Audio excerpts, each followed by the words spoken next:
తెలంగాణలో గత 10 సంవత్సరాలుగా 10 లక్షల కోట్ల రూపాయలు కేంద్ర ప్రభుత్వం ఖర్చు పెట్టడం జరిగింది.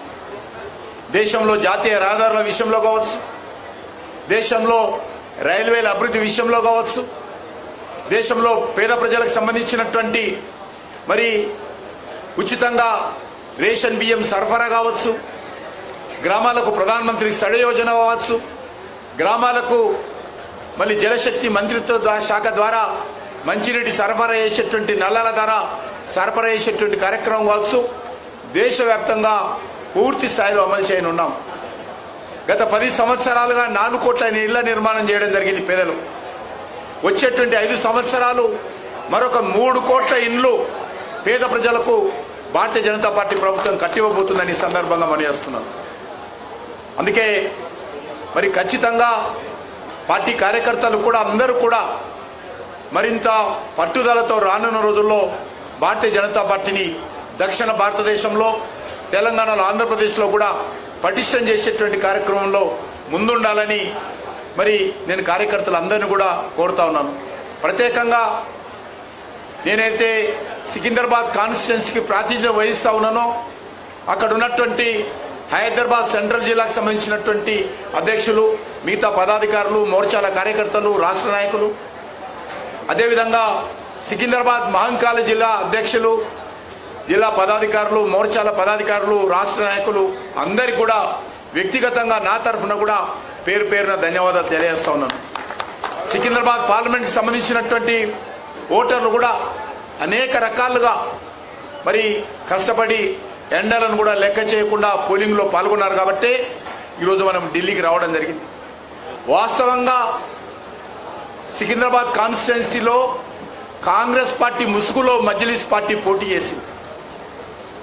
కాంగ్రెస్ పార్టీ అభ్యర్థి అయినప్పటికీ కూడా పూర్తిగా ఎన్నికల్లో మాకు ప్రధాన ప్రత్యర్థి ఎవరు అంటే మజ్లిస్ పార్టీ అన్నట్లే మజ్లిస్ పార్టీ పూర్తి స్థాయిలో పనిచేయడం జరిగింది.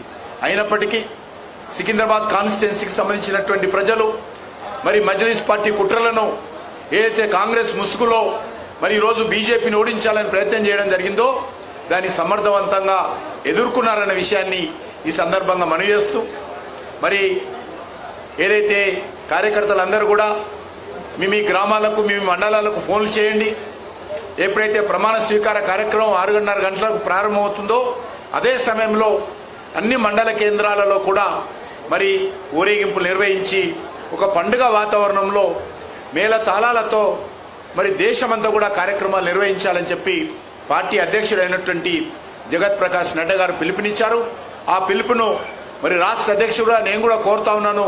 తెలంగాణ రాష్ట్రంలో కూడా అన్ని మండల కేంద్రాల్లో కూడా ఈ కార్యక్రమాలు నిర్వహించాలని నేను ఈ సందర్భంగా కోరుకుంటూ మరొకసారి నేను ఇక్కడ మరి వచ్చినటువంటి కార్యకర్తలు, ఉభయ రాష్ట్రాల నుంచి వచ్చినటువంటి కార్యకర్తలు, తెలంగాణ వ్యాప్తంగా వచ్చినటువంటి కార్యకర్తలు అందరికీ కూడా పేరు పేరున నేను హృదయపూర్వకమైనటువంటి కృతజ్ఞత తెలియజేస్తా ఉన్నాను.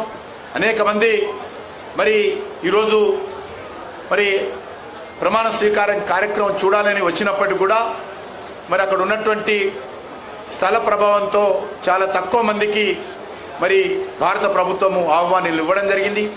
అయినప్పటికీ ఏ రాష్ట్రంలో ఇవ్వనటువంటి మరి ఇన్విటేషన్ కార్డ్స్ మరి నడ్డా గారితో మాట్లాడి ప్రత్యేకంగా మరి కొన్ని తీసుకురావడం జరిగింది. చాలామందికి కార్డ్స్ అందలేదు.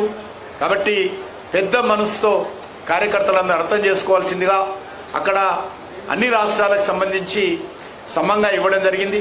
అయినప్పటికీ వారు ఇచ్చినటువంటి 100 కార్డ్స్ ఇచ్చినప్పుడు కూడా మనం ఇంకా చాలా ఎక్కువ కార్డ్స్ ఇతర రాష్ట్రాల నుంచి, నార్త్ ఈస్ట్ మంత్రి కాబట్టి అక్కడి నుంచి కూడా కొన్ని కార్డ్స్ కూడా తీసుకొచ్చి మన తెలంగాణ రాష్ట్రానికి, ఆంధ్ర రాష్ట్రానికి ఇవ్వడం జరిగింది.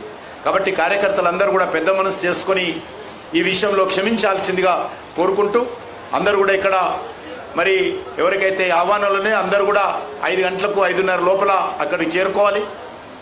ఎవరికైతే ఆహ్వానాలు లేవో అందరూ కూడా ఇక్కడే కూర్చొని స్క్రీన్లో ప్రత్యక్షంగా చూడాల్సిందిగా, మళ్ళీ అందరము ప్రమాణ స్వీకారం అయిన తర్వాత అందరం ఇక్కడికి వస్తాము. అప్పుడు అందరం మనం కలుసుకోవచ్చు అని చెప్పి ఈ సందర్భంగా కోరుతాం. ఇది ప్రెస్ కాన్ఫరెన్స్ కాదు.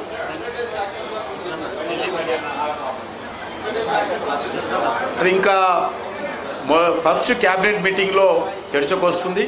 దాని డీటెయిల్ ప్రధానమంత్రి గారు ఏదైతే సంకల్ప పత్రం ఉందో ఆ సంకల్ప పత్రానికి సంబంధించినటువంటి విషయంలో